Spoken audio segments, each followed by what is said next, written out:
Vamos abrir a primeira carta aos Tessalonicenses. Deus tem me despertado nesta carta. Nós já estamos no quarto capítulo, que seria ontem,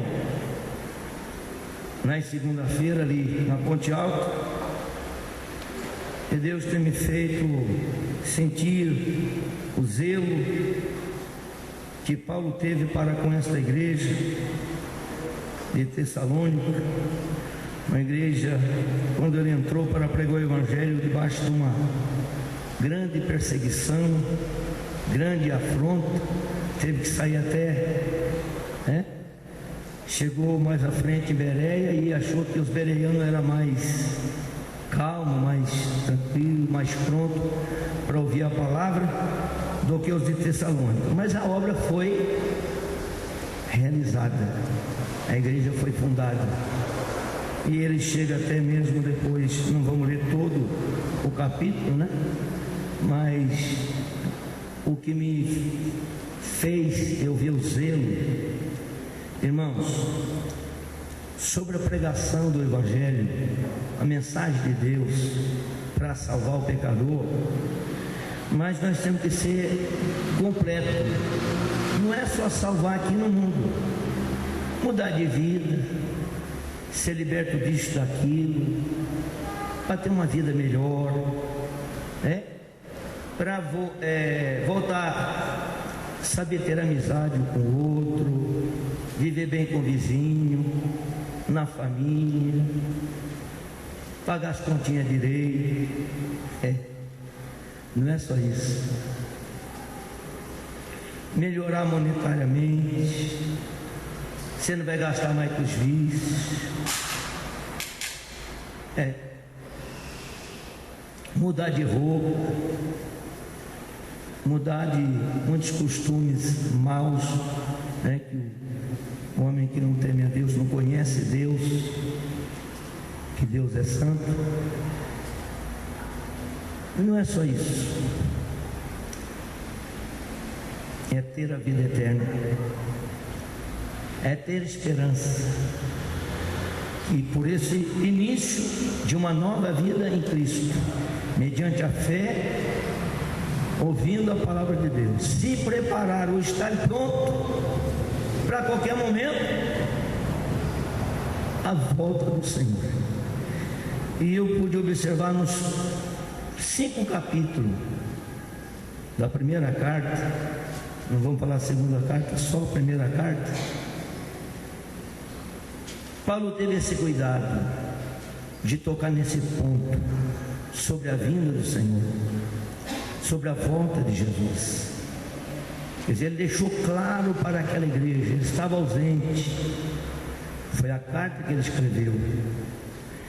Mas no capítulo 1, vamos ver a conversão desse povo em Tessalônica, como foi a conversão deles. Realmente conversão é mudança de vida, não simplesmente eles mudaram de fé, porque no mundo todo mundo diz que tem fé.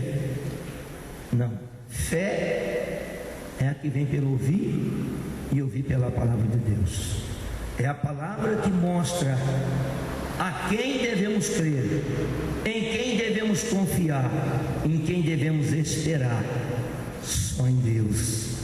É a Bíblia que diz, é a palavra de Deus que diz, tá certo? Então Paulo destaca no capítulo 1, e vou ler pelo menos os 10 versos.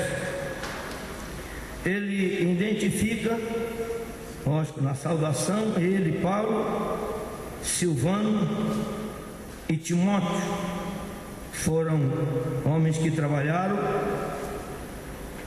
sobre esta igreja. Então por isso que ele destaca Paulo, Silvano, que é Silas, e Timóteo, a igreja dos Tessalonicenses, em Deus o Pai e no Senhor Jesus Cristo. Veja bem, que profundidade. A igreja dos Tessalonicenses, em Deus o Pai e no Senhor Jesus Cristo. Graça e paz tenhais de Deus nosso Pai e do Senhor Jesus Cristo. Esta é a saudação E Paulo, ao escrever a carta, ele colocou as primeiras palavras saudando a esta igreja, ou a igreja de Deus, Vamos lá. Sempre damos graças a Deus por vós todos. Veja bem a gratidão do apóstolo, fazendo menção de vós em nossas orações. Motivo Paulo tinha para estar orando por aquela igreja, por quê? Vamos ver. Lembrando-nos sem cessar da obra da vossa fé, do trabalho, da caridade, o amor e da paciência, da esperança em nosso Senhor Jesus Cristo, diante de nosso Deus e Pai. Veja bem, ele destaca a fé dos Tessalonicenses, mas primeiro ele diz: lembrando-nos sem cessar da obra da vossa fé, porque quem diz que tem fé, ele tem que provar pelas obras. Em Tiago fala muito bem claro isso. Então não é simplesmente que pessoas que acreditavam, criam em Deus, não, mas provava a fé em Deus através da obra. E esta obra que ele destaca sobre o quê? Obra da fé, do trabalho, vamos ver daqui a pouquinho, da caridade, do amor e ainda mais, paciência, da esperança em nosso Senhor Jesus Cristo, diante de nosso Deus e Pai. Quanta coisa, quanto exercício para quem tem a fé, tem que obrar. Sabendo, amados irmãos, que a vossa eleição é de Deus. Coisa linda, né? Será que todos nós entendemos que a eleição de sermos crentes é de Deus? Não foi nosso pai, nossa mãe, nossos avós que quiseram que nós nos tornássemos crentes? Não, foi Deus. Foi isso que Jesus disse para os discípulos: não foste vós que escolheste a mim, mas eu vos escolhi a vós. Somos escolhidos de Deus. E Paulo lembrava a eles: a vossa eleição é de Deus. Não esqueça, guarde isso, guarde o que tens, para que ninguém tome a tua coroa. Porque o nosso evangelho, veja bem, irmãos, a posse que Paulo tinha do evangelho que ele tinha recebido, não foi a voz somente em palavras, veja bem, mas também em poder e no Espírito Santo, e em muita certeza, como bem sabeis, quais fomos entre vós, e por amor de vós. E vós foste feitos nossos imitadores e do Senhor, recebendo a palavra em muita tribulação. Mas veja bem, com gozo, com alegria do Espírito Santo, de maneira que fostes exemplos para todos os fiéis na Macedônia e Acaia. Por quê? Porque por vós soou a palavra do Senhor, não somente na Macedônia e Acaia, mas também em todos os lugares. A vossa fé para com Deus se espalhou, se divulgou, se expandiu de tal maneira que já dela não temos necessidade de falar coisa alguma. É muita fé, irmãos. A fé que se recebe pela pregação da palavra de Deus, não só palavra, mas por operação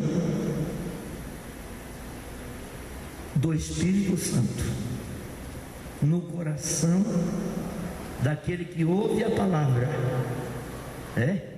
Paulo dedicava uma vida de oração, convidava as igrejas para orar em seu favor, para que quando ele abrisse a boca para pregar a palavra, ele sabia, não era a sua palavra, mas era a palavra de Deus. Ele tinha o que? Esperança de ver resultado. Quer dizer, ele pregava numa condição: eu quero ver o resultado daquilo que eu prego. E este resultado tinha que vir do poder do Espírito Santo. Quer dizer, Paulo, na comunhão que ele tinha com Deus, disse: Senhor, eu prego a tua palavra, eu posso até morrer pregando a tua palavra, mas o Senhor tem que cooperar comigo. Não foi assim que está em Marcos, quando Jesus enviou os discípulos? Por onde eles iam, a palavra diz que o Senhor cooperava com eles, com os sinais. Glória a Deus, irmãos. Evangelho de sinais.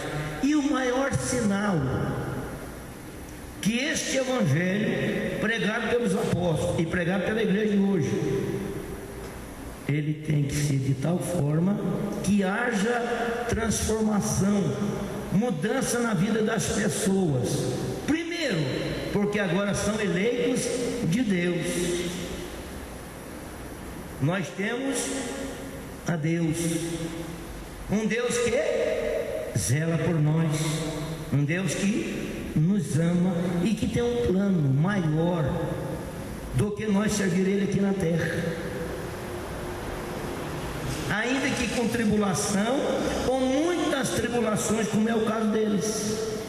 Veja bem que Paulo fala numa igualdade, o entendimento que os tessalonicenses tiveram, como Jesus padeceu para fazer a obra de Deus. Os apóstolos também sofriam, mas também eles com muita tribulação. Servir a este Deus com esperança de ter vida eterna, irmãos, é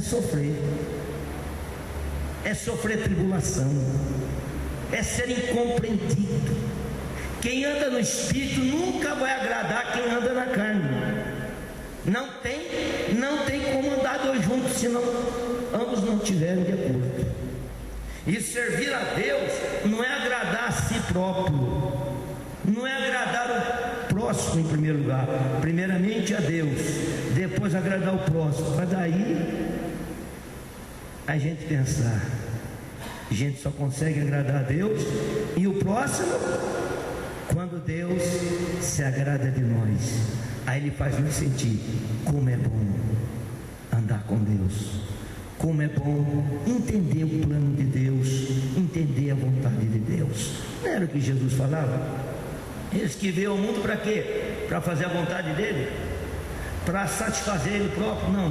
Ele disse: eu vim para fazer a vontade do meu Pai que está no céu. Imagina quem ouvia isso. Ué, ele está aqui na terra, Deus está no céu, ele está dizendo que não veio para fazer a vontade dele. E tudo que Jesus fazia, os incrédulos entendiam que Jesus queria ganhar fama, que queria ganhar nome, queria destaque, que ele estava fazendo para ele mesmo. Não. Tudo para o Pai, que era ele mesmo, né? Mas no bom sentido, era ele próprio, né? E ele até dizia: quem vê a mim, vê o Pai que me enviou. Mistério, né? Mas vamos lá. Veja bem, a igreja de Tessalônica, a fé deles foi de tal forma que se expandiu a pregação do Evangelho, o mesmo que eles receberam, com muita tribulação, mas com quê? Com gozo do Espírito Santo. suportando muitas tribulações, mas com gozo do Espírito Santo. E não fala aqui de desvio de ninguém que foi, recebeu, como a gente vê no nosso dia. Quanto que a gente vê, recebe a palavra, parece na hora aquela euforia, alegria, de repente começa a perseguição, até batismo, daqui a pouco a gente corre atrás e vai ver, não suportou, estava sofrendo muito, e a família levantou, e não sei quem levantou, e não sei o que tem. Mas Paulo está falando aqui o que é? Os tessalonicenses receberam a palavra em muita tribulação, mas também com gozo do Espírito Santo. Pode ter tribulação, mas se receber o gozo do Espírito Santo, maior é o poder de Deus, maior é a presença de Deus. Deus é maior do que qualquer tribulação.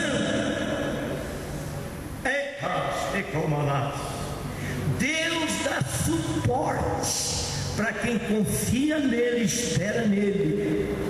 Por isso que Paulo, nos momentos parece de maior fraqueza de Paulo, ele pôde expressar: tudo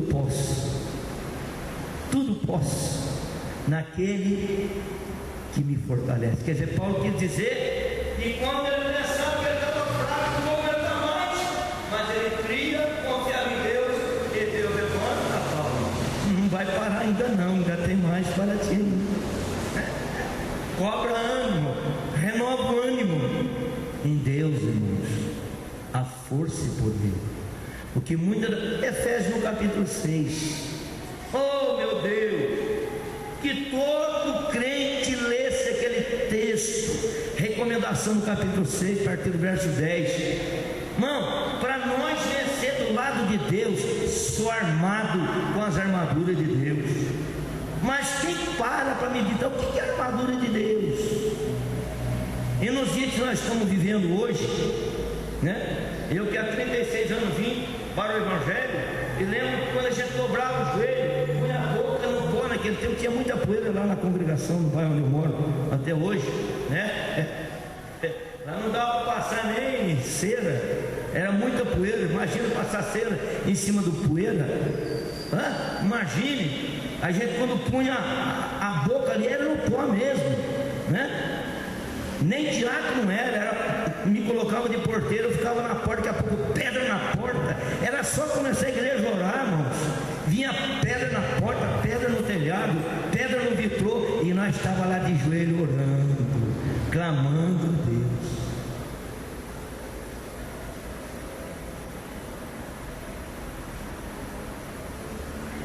Aí quando vai falar sobre a oração, que é armadura espiritual, quando se fala em oração hoje, se a gente puder chegar depois do momento da oração, ai que descanso, a gente nem soube. Irmãos, nenhum de nós fala que eu oro, olha, eu oro, eu sou de oração, não existe. Quem sabe se nós oramos é quem ouve a oração, é quem sabe como oramos, qual o propósito da oração, é Deus. Quem avalia nós sobre a oração é Deus. Mas então por que o senhor está falando sobre oração? É porque a gente é pastor de igreja, a gente sabe, Por que o culto de oração é menos frequentado? Porque estudo da palavra é menos frequentado. Qual a razão? Sem esta palavra, cada dia uma porção dela, a nossa fé fica mirrada.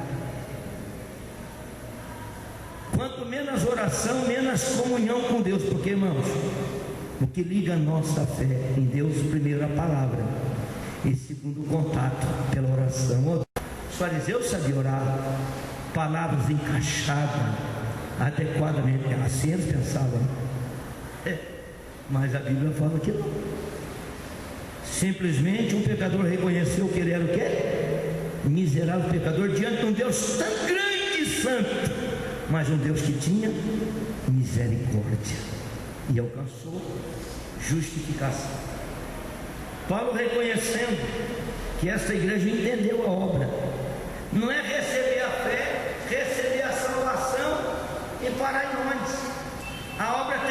prosseguir, a obra tem que avançar. Deus quer salvar outros. Aqui tem igreja, mas lá na frente não tem. Mas quem vai chegar até lá? Quem vai implantar a igreja lá? As testemunhas de Jesus têm que avançar. Jesus não revestiu os discípulos de poder para eles continuarem em Jerusalém. Ficar em Jerusalém era até ser revestido do poder. Depois tinha que sair de Jerusalém para a Judéia, Samaria e até os confins da terra, para ser testemunha de Jesus. E esta igreja provou para Paulo. Veja o descanso que ele teve.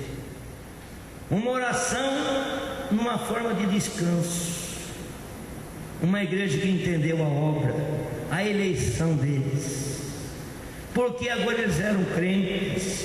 Porque agora eles aceitaram a palavra de Deus. Não foi para receber e parar por ali, não.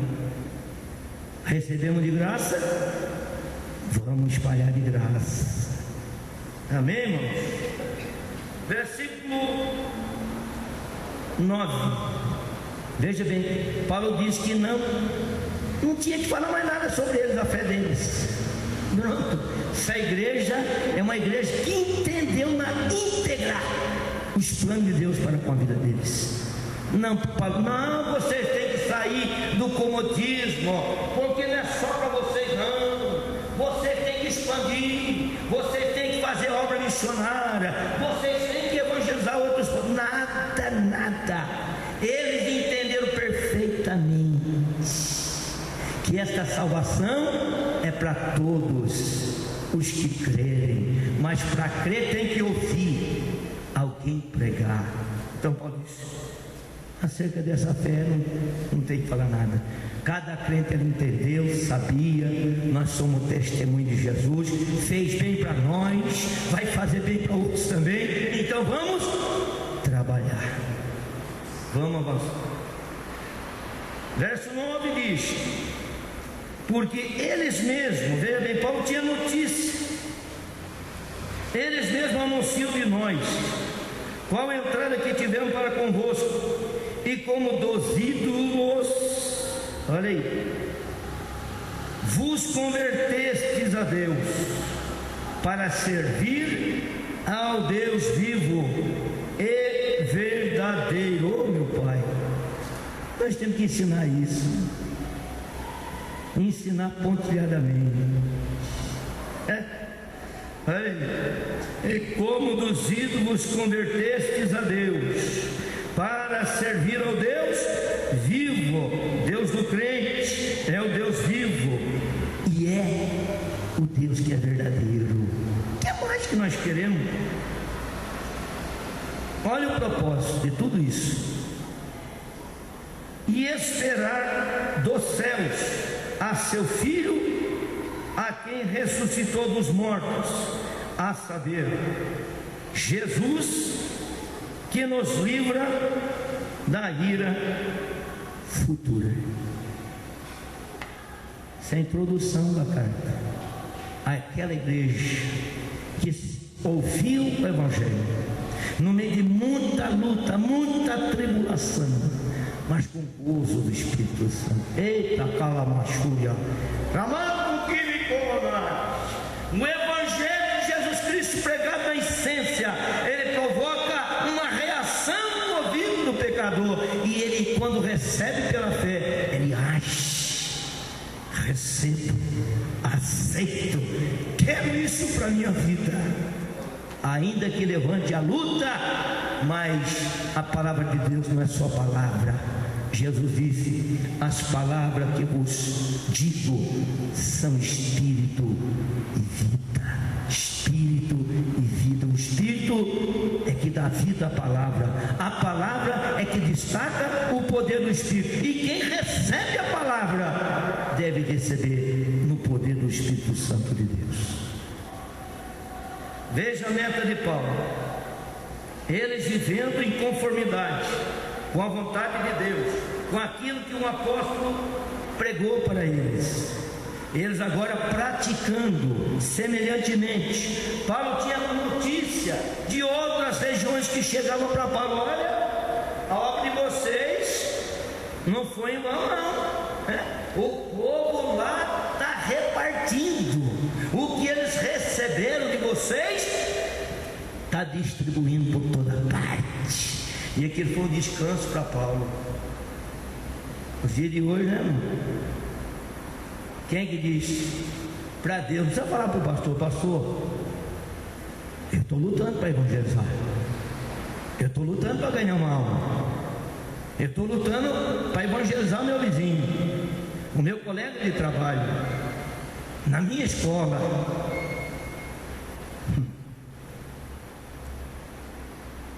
Hoje tem que promover trabalhos de missões, culto de missões, criar evangelismo, pequeno ou grande, chamar homens renomados para dar uma aula sobre o evangelho. Não! Quem recebeu o evangelho e vive o evangelho pelo próprio evangelho, ele é impulsionado a divulgar. O que fez bem para mim vai fazer bem para o outro. Mas parece que está difícil.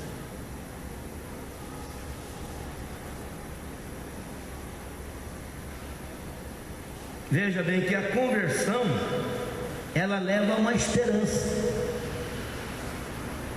O crente que está convertido, irmão, ele está esperando não um dia melhor na terra, não um salário melhor na terra, não, ele está esperando a vinda do Senhor.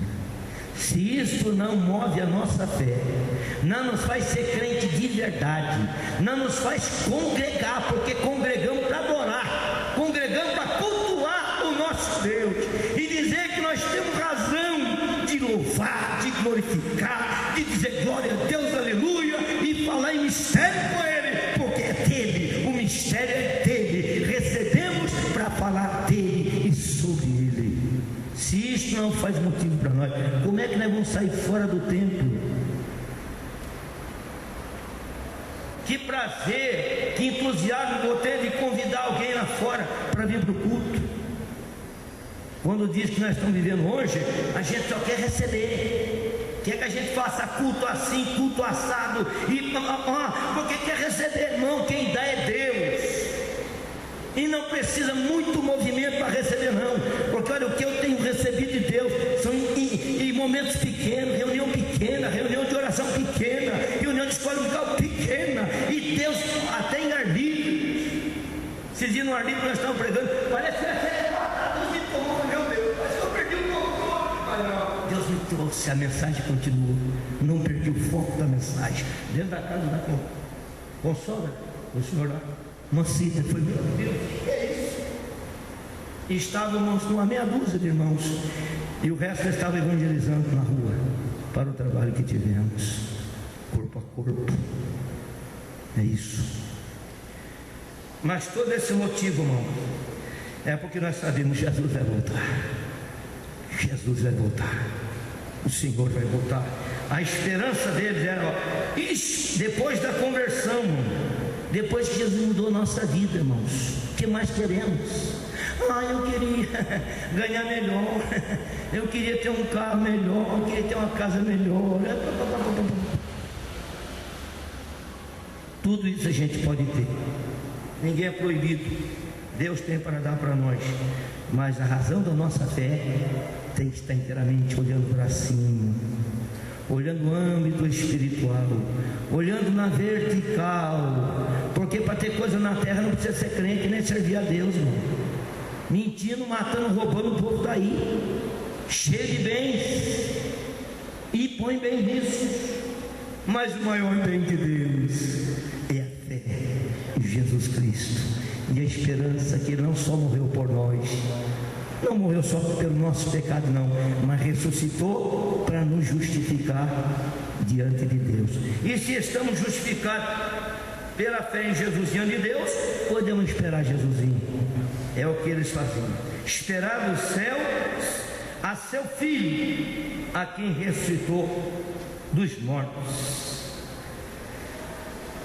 a saber, Jesus que nos livra da ira futura.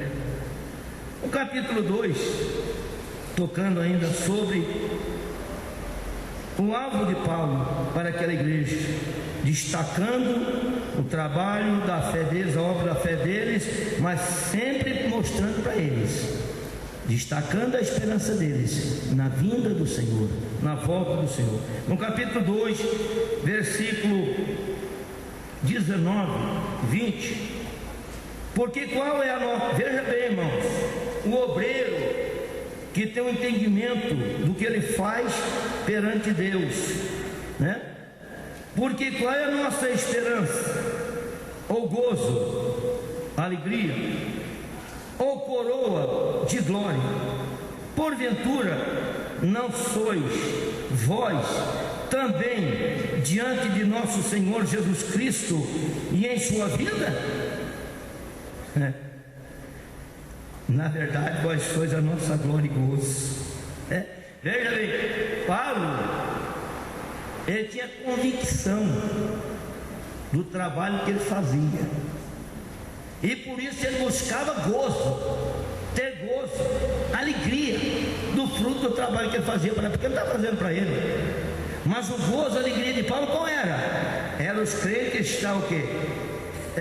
Olha aí, não, a segunda parte do versículo 19, porventura, falando do gozo, da glória, da esperança que ele tinha, não sois vós também diante de nosso Senhor Jesus Cristo em sua vida? Olha aí, destacando a fé deles, mostrando o alvo. Por que a nossa fé? Por que dedicamos tanto pela nossa fé? Por que lutamos tanto pela fé? Por que sofremos por esta fé? Porque nós temos um alvo. Paulo diz: é um prêmio. Quanto estão esperando o prêmio de Deus, irmão? É Jesus voltar e nos levar, consumar nossa salvação. Não é isso? Que para muitos vai ser consumado só quando Jesus vir, porque muitos dormem até para sem esperança, né? O capítulo 4, misericórdia, e balança até a família, balança até a igreja. Capítulo 4 ele fala: não sejais ignorantes, irmão, porque dentro da igreja cogita isso, irmão. Não é assim, pastor? Quando parte um crente, chega alguém lá e diz: como é que estava? Como é que estava esse irmão? Como é que estava essa irmã? Já pensou, se o obreiro sabe que a pessoa não está firme, vai fazer o velório do... Ah, meu Deus, de Deus ninguém se esconde, Deus ninguém mente. Ou morreu em Cristo para ressuscitar com Cristo, ou morreu sem Cristo para ressuscitar, mas não em Cristo, mas para o juízo. Dificuldade. No capítulo 3, ele destaca mais ou menos o ponto sobre a vinda, a volta do Senhor. Versículo 12 e 13, Paulo, eu podia ler 11 porque ele estava ausente, e Paulo era aquele tipo de obreiro que ele no meio do rebanho, longe do rebanho, a preocupação era a mesma, o cuidado era o mesmo. Para mim ter preocupação com a igreja, não precisa, pastor não falta no culto, pastor está aí, você não falta no culto. Eu no culto ou fora do culto eu tenho que estar o quê? Pensando no rebanho, pensando na igreja que não é minha, a igreja é de Deus, eu faço parte dela. Se eu cuido de mim lá ou fora, o cuidado é o mesmo de todos. Isto traz desgaste, preocupação desgasta, mas não tem importância, porque Paulo diz que quanto mais ele se desgastava pelo reino de Deus, pela obra de Deus, mais gosto ele tinha em desgastar. Está diferente de muitos obreiros hoje. Ele quer se poupar, ele quer viver bem, ele não quer ser molestado. Não me toque.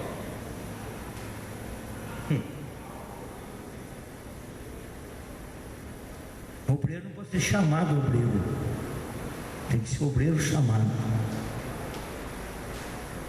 Se for obreiro chamado, Deus vai com ele, passa no fogo, passa no meio da água e nada atinge, porque quem enviou vai junto, quem enviou guarda, quem enviou protege. Mas quantos morrem? E Deus então não guardou? Não, está guardado nele. Para ele, nem a morte vai nos separar, nem a morte, que dirá tribulação, perseguição, fala por trás, ou abaixa a cabeça, ou vira a cara para nada, irmão, nada. Quando a fé é guardada em Deus, por Deus, um gozo do Espírito Santo, nada arreda o crente, nada curva ele, porque quando ele curva, ele não curva diante do problema, ele curva diante de Deus. Ó Deus, me ajuda, me dá graça, me dá suporte. Quando às vezes olha alguém, você viu como é que está batido, viu como é que ele está cabisbaixo, quem sabe, quem vê é Deus. Para a gente ser, não precisa dizer que a gente é.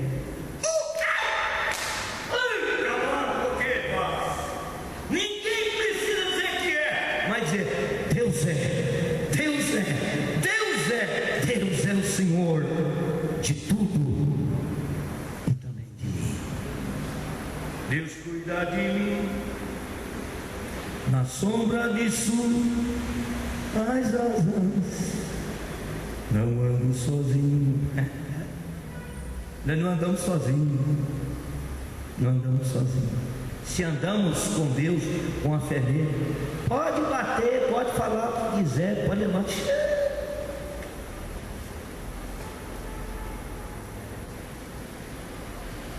Se bater em nós, está batendo nele.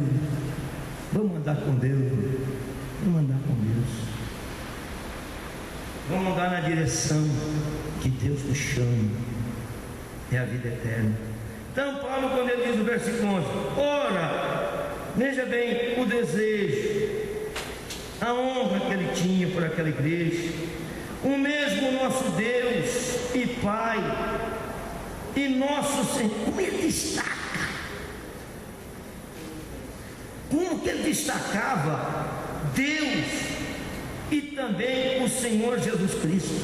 Meu Deus, por exemplo, a pregação tanta palavra, não usa nem o nome de Deus e nem do Senhor, nem Jesus fala, que dirá falar o Senhor Jesus Cristo. Os apóstolos destacavam em quem eles criam, em quem eles confiavam, de quem era a obra, a quem eles estavam atendendo a chamada. O Senhor vos aumente e faça crescer. Olha lá, no primeiro capítulo destacamos, né? Em caridade, em amor, uns para com os outros. Isso é trabalhar pela unidade, pelo afeto de um para com os outros. Ninguém é melhor que o outro, não. Tem que ser um amor recíproco, né? Igual a todos, uns para com os outros e para com todos, como também nós para convosco. Uma igualdade, né? Veja bem, Paulo trabalhava com uma igualdade. Se ele era prudente, era zeloso nas coisas de Deus, ele queria que a igreja o imitasse. Ele fala em Coríntios: sede meus imitadores, que eu sou de Cristo. Um resultado de quem é chamado para a fé em Cristo Jesus. Quer dizer, quem está em Cristo é um modelo, pode ser imitado, pode imitar-nos, não tem problema não. Como é que você está dançando? Porque não tenho visto que alguém tenha agradado a Deus, o jeito dele, o jeito dela, o porte dele, o porte dela, e eu quero também agradar a Deus. Não é agradar o homem, Mas agradar aquele que tem feito uma obra na vida daquele irmão, pode fazer na minha, pode fazer na sua, porque fomos chamados para isso. Este era o zelo que Paulo tinha. E veja bem, o foco da palavra, da mensagem, o alvo, no versículo 13, ele diz: isto para confortar o vosso coração, para que sejais, olha aí, eu quando eu leio isso aqui, ó, eu me tremo, né? Porque quando você toca em alguma coisa que o crente deve renunciar, deve deixar, que a gente não está mais na carne, para viver para a carne, estamos em carne, não para agradar a carne, mas sim para agradar a Deus, como Jesus em carne não agradou a si próprio, e nem os que estavam ao seu redor, porque ele agradava ao Pai, né? Então, veja bem, para confortar o vosso coração, para que sejais irrepreensíveis, em quê? Em santidade. Irrepreensível em santidade, irmão. Pode dosar isso aí. Ser santo já não é fácil. E ser irrepreensível em santidade. Santo e irrepreensível. Sejais irrepreensíveis em santidade diante de nosso Deus e Pai. Quando isso? Na vinda de nosso Senhor Jesus Cristo, com todos os seus santos anjos. Ó, que dia que Jesus volta? Que dia que nós vamos apresentar diante de Deus? Ah, é na vinda de Jesus. Mas como é que nós temos que estar aguardando esse dia, que ninguém sabe o dia nem a hora, nem o ano? Veja se dá para beneficiar um pouquinho. Veja se dá para nós titubear em dois pensamentos. Eu vou até aí, já vou. Eu tiro a roupa aqui, mas já visto depressa. Eu vou lá, mas só hoje. De amanhã em diante eu não piso mais lá. Que dia, que hora, quando que nós vamos comparecer perante Deus? Nesse quadro, ou nesse estágio irrepreensível em santidade. Que igreja que vai subir na Assembleia de Deus, né? Tem que ser a Assembleia de Deus mesmo. Se é de Deus, Deus cuida dela, Deus zela dela, Deus trabalha nela, Deus prepara ela, porque é povo dele. O capítulo 4, ele fala de uma forma tremenda sobre a vinda do Senhor, né? Nós temos vindo aqui acompanhado, principalmente esse capítulo 4, o pastor Fonseca está dando estudo sobre a vinda do Senhor, né? Mas os primeiros versos do capítulo 4, ele diz, veja bem, conclusão, finalmente, olha aí, finalmente, irmãos, vos rogamos e exortamos, admoestamos, o animamos no Senhor Jesus, nunca exortar ninguém no nosso nome. Ah, porque eu sou o pastor da igreja e não quero assim nada, irmão. O Senhor é o nosso pastor, é com Ele que nós vamos ter naquele dia. Exortar o povo diante do Senhor. O maior é Deus, o cabeça aqui é Jesus. E quem for admoestar diante dele, cuidado. Ah, foi o homem que falou.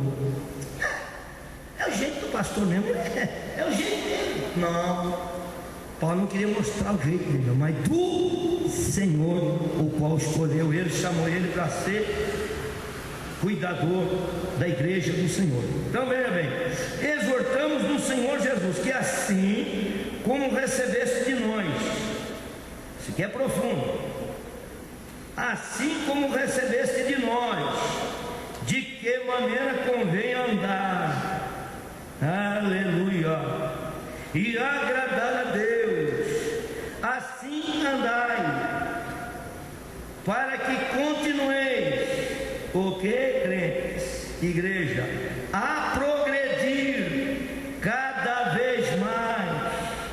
Lembre da palavra que Salomão diz: a vereda do justo é como a luz da aurora, vai brilhando, brilhando, não é ofuscando não. Quanto mais tempo de crente, melhor para agradar a Deus. Uma fé que se evolui, para produzir tem que evoluir, para que Deus seja destacado na obra que Ele deu a vida por nós, irmãos. Então Paulo requisita a forma que eles receberam, que continue, não mude. Antes, realmente, como povo de Deus, como igreja de Deus, como um povo que não é daqui, mas que a qualquer momento vai subir, porque o Senhor vem para buscar o seu povo. Então Paulo queria isso. Veja bem, uma igreja, um crente progredindo, que jeito, não, financeiramente não é isso. Não é pecado progredir materialmente, mas isso aqui é progresso espiritual, é progresso da fé, a obra da fé, em amor, em caridade, e saber como andar perante Deus, e se comportar perante Deus, porque a qualquer momento vamos ser chamados por Ele. Há um destino para nós, não é aqui, porque esta, veja bem o versículo 3, não, verso 2: porque vós bem sabeis que mandamento vos temos dado, olha aí, irmãos, pelo Senhor Jesus. A doutrina de Deus, ela se transforma em mandamento de Deus. Não é doutrina da igreja não, e não é doutrina do pastor não, é doutrina de Deus, é mandamento de Deus para o seu povo. Paulo diz: é o meu ensino, é o meu método, é segundo o meu querer, o meu entendimento. Não. Era tudo em Deus, era tudo em Deus. O povo parece que transpirava Paulo, não só com ele presente, mas até nos escritos de Paulo, eles viam o zelo de Paulo para com a fé deles, a dedicação, o prazer que ele tinha em trabalhar em cima do povo, porque a meta de Deus é nos levar para Ele. Aleluia. Hoje somos cuidados pelos homens que Deus levanta, mas daqui a pouquinho só vamos ver Deus para sempre à nossa frente.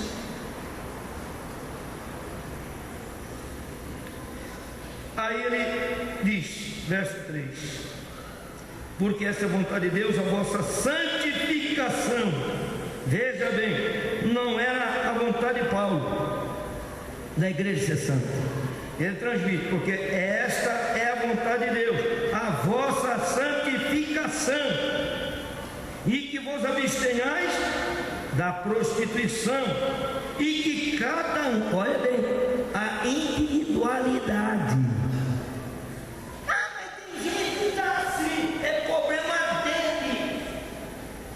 Mas se você crer, obedeça a doutrina de Deus, os moldes de Deus. Então ele diz que cada um de vós saiba possuir o seu vaso, aqui ó, seu vaso, em santificação e honra.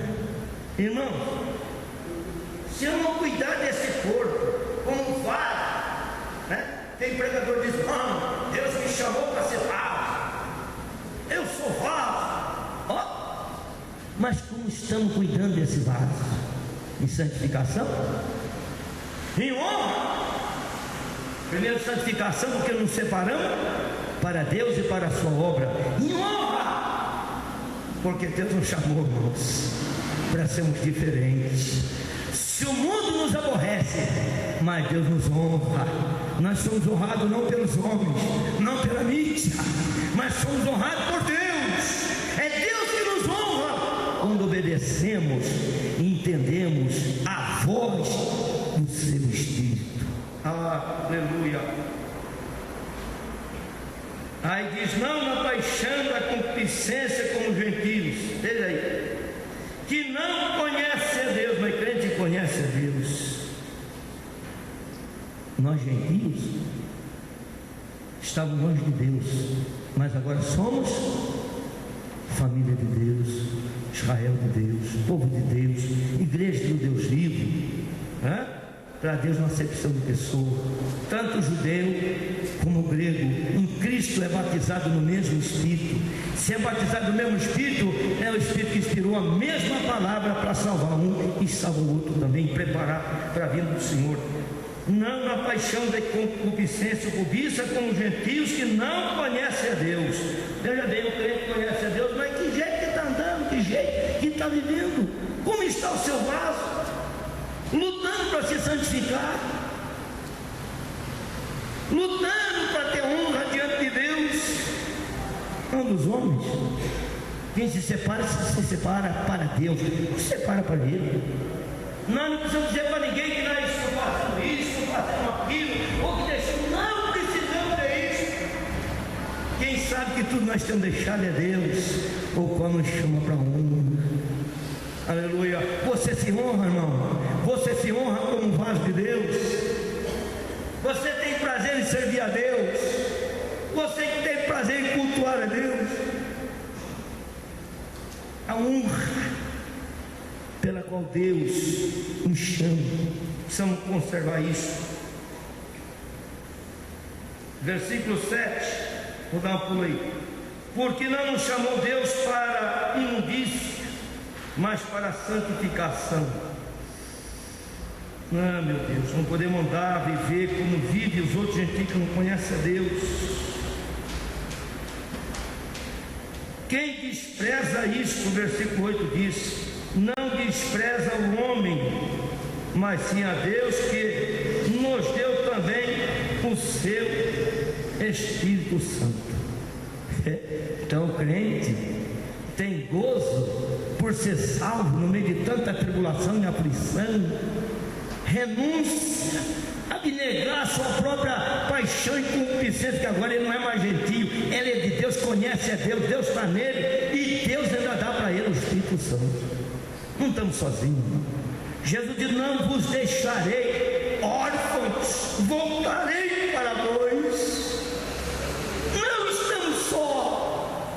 Podemos ter fraqueza, estamos fracos, mas Deus é conosco, Deus está em nós, Deus não nos deixa sozinhos. Ele falou para os apóstolos: depois de ressuscitar, que estou convosco todos os dias, até a consumação do século.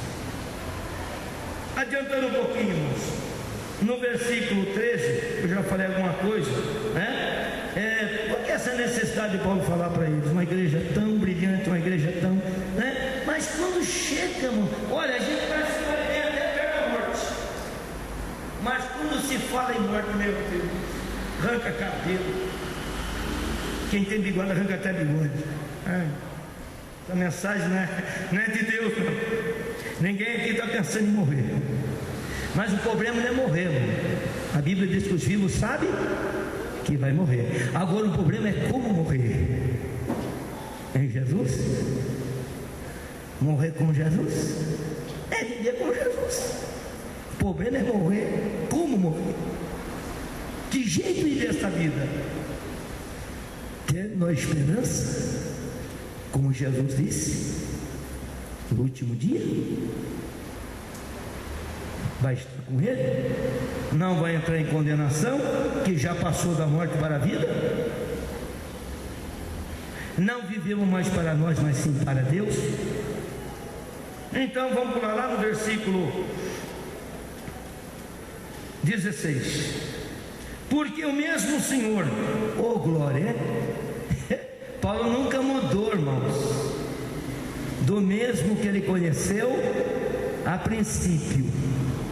A mesma voz que ele ouviu na sua chamada é em toda a sua trajetória, até no momento mais difícil da vida dele, quando ele pensava que tinha alguém para defender, alguém no seu lado para dar uma palavra a seu favor. Ele diz: todos me desampararam, mas ele diz: o Senhor não me desamparou.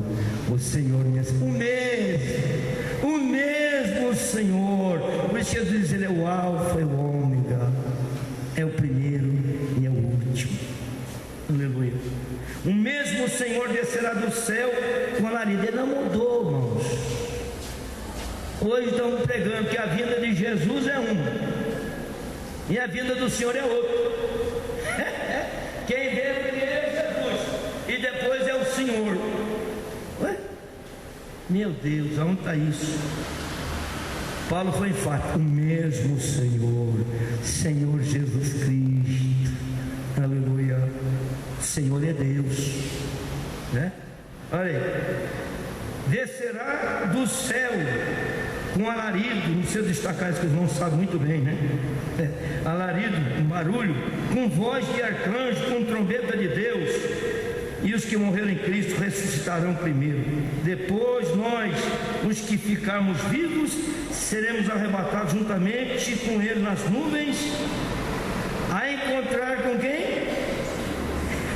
O Senhor é o mesmo, nos ares. E assim estaremos sempre com quem? Com o Senhor. Portanto, consolai-vos uns aos outros com essas palavras. Destaque na fé da igreja dos Tessalonicenses sobre a volta ou a vinda do Senhor. Os moldes ou os modelos que a igreja tem que ter para a vinda do Senhor. Não é de qualquer jeito. E o capítulo 5 ele fala forte também, né?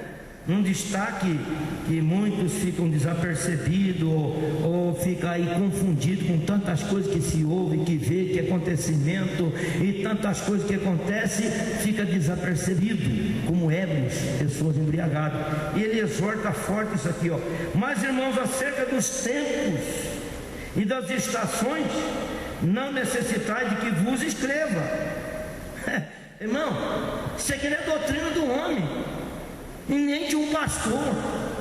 Porque eu, irmãos, eu penso, eu acho, eu sinto e eu creio que vai ser assim. A vinda do Senhor vai ser assim, assim, assim, assim. Olha o que Paulo diz. Você já sabe, não precisa escrever, porque vós mesmos sabeis muito bem. Muito bem. Será que a igreja hoje sabe? Será que os crentes hoje estão crendo que Jesus vai voltar, irmão? Andando como estão andando, desobedecendo como estão desobedecendo, perdendo prazer nas coisas de Deus, como a gente está vendo hoje. Pode fazer 10 dias de congresso, de explosão, de milagre, de batismo com o Espírito Santo, de tudo. Quando volta o culto normal, meu Deus, isso é há muitos anos a gente observa. Irmãos, quem deve mover o crente é a fé dele. Se nós vivemos na fé, pela fé no Filho de Deus, Deus nos move a todo momento da nossa vida e diz para nós: eu estou convosco, estou convosco, estou convosco. E calado, pode não esquecer do seu filho que criou, mas eu jamais esquecerei.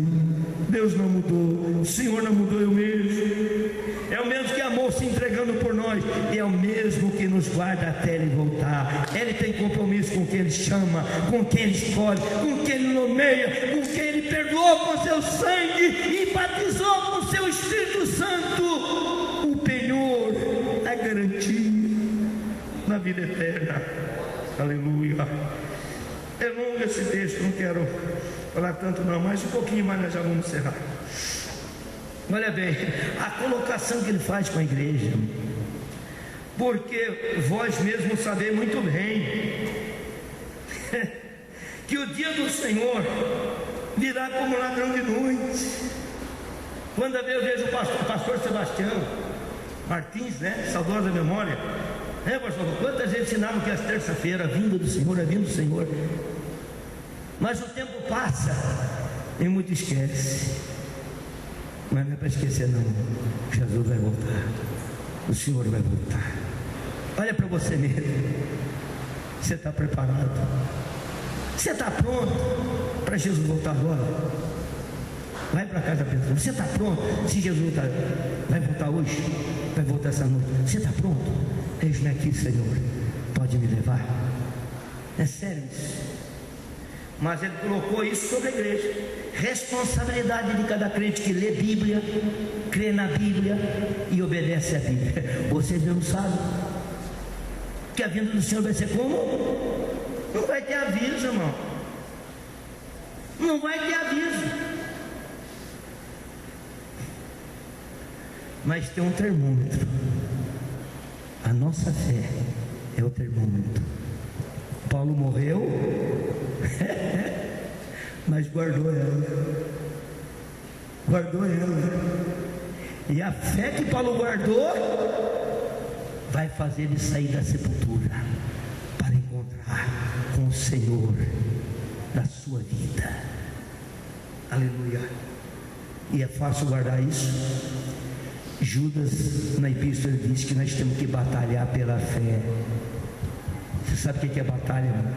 É lutar, empregar esforço, lutar, se sangrar, suar. Não é fácil, mas ele chama nós lutar pela fé, batalhar pela fé. E João escreve: a vossa fé, pela qual vence o mundo. É pela fé que nós vencemos o mundo. Não é uma luta, não é uma tribulação, não. É o mundo. Quando refere mundo, fala tudo que nós tivemos que enfrentar nesse mundo. Pela fé nós venceremos e chegaremos no porto seguro, no nome do Senhor. Pois que quando disserem a paz e segurança, então lhes sobrevirá repentina destruição, como a dores de parto daquela que está grávida, e de modo nenhum escaparão. Mas vós, irmãos, já não estáis em trevas. Olha aí, irmãos, como é que Paulo via a igreja? O que ele entendia de igreja, o que ele entendia de povo do Senhor. Um povo sábio, um povo que tem luz, tem entendimento. Não precisa ficar beliscando, cutucando todo dia, ensinando A, B, C, D, não. Nós já recebemos de Deus a salvação para transformação, mudança, conversão de vida, e vivemos nele para ele, ou então estamos longe dele. Falar o que da vinda do Senhor? Ensinar o que? Ninguém sabe o dia nem a hora. O próprio Jesus disse: nem os anjos, nem o Filho. E quanta discussão em torno disso. Meu Deus, nós já quase que fomos cortar a cabeça, porque Jesus, só Deus na nossa vida. Já fomos taxados de herege, tudo. Mas amamos a vida do Senhor e cremos que Ele vai voltar. Que dia, que hora, como não sabemos, mas Ele voltará.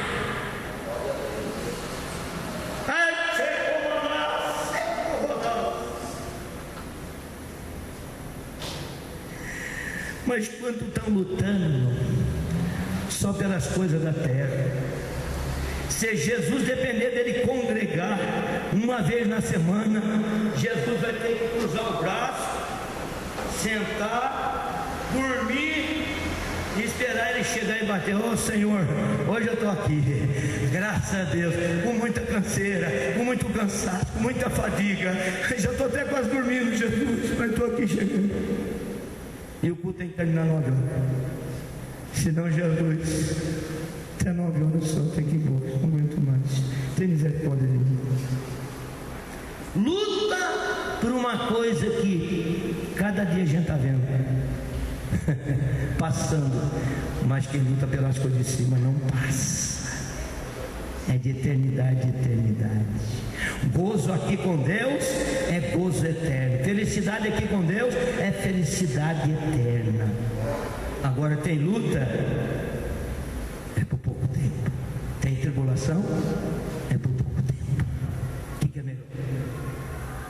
Dá um salto aí. Aleluia. Versículo 23. E o mesmo Deus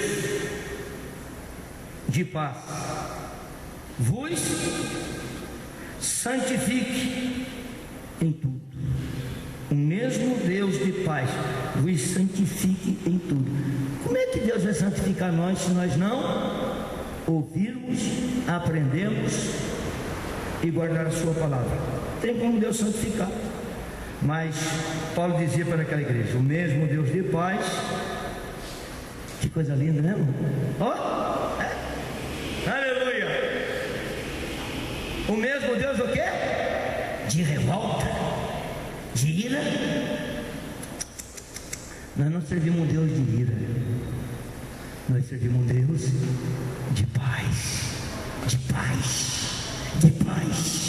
Se servimos um Deus de paz, nós estamos em paz, servimos Ele em paz, lutamos por Ele em paz, glorificamos a Ele em paz e dormimos também, se for necessário, em paz, porque servimos Deus de paz. Aleluia.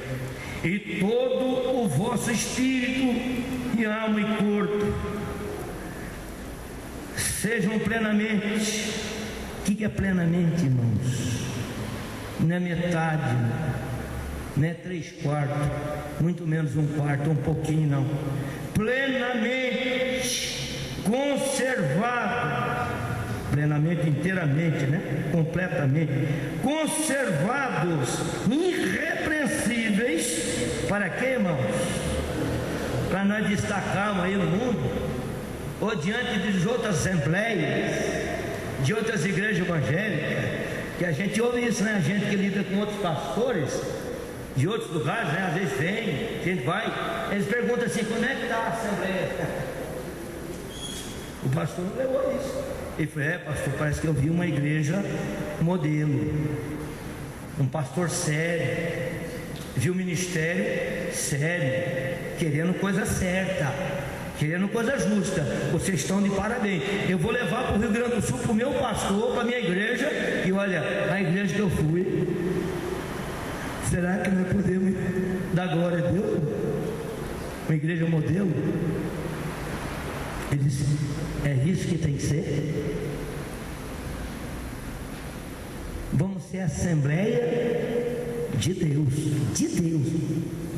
não do homem, porque do homem está mudando. Misericórdia. Alguma coisa que eu ouvi da boca dele, ele disse lá, ele não está vendo.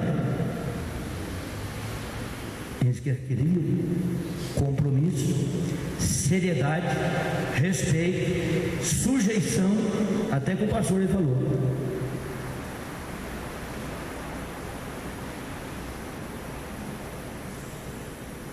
Vamos ser como Salomão, né? Que vem de longe. Possa haver alguma coisa de Deus em nós. Se faltar alguma coisa, nós já temos uma porção de Deus. Deus vai completar. Mas é daqui para cima, é daqui para melhor, é daqui para melhor, é daqui para melhor. Que amado, Deus nos chamou para mudança de vida, que Ele tem propósito em nós e através de nós. Não é só para nós, não. Deus tem também compromisso com aqueles que estão entre nós e Ele quer contar conosco. Irrepreensíveis para a vinda, olha aí, de nosso Senhor Jesus Cristo. Como esperar a volta do Senhor? Como viver dentro do Evangelho, vivendo o Evangelho de esperança. Mas se não estivermos prontos no conteúdo máximo da pregação da fé que vem pelo Evangelho, é esperar, guardar em santidade, irrepreensível em santidade, porque com quem vamos encontrar no final da nossa carreira é o mesmo Senhor. Amém, irmãos? Mas Deus abençoe os irmãos. Fiel, deixa eu encerrar aqui. Fiel, versículo 24. Fiel é o que vos chama, o qual também fará. Deus abençoe.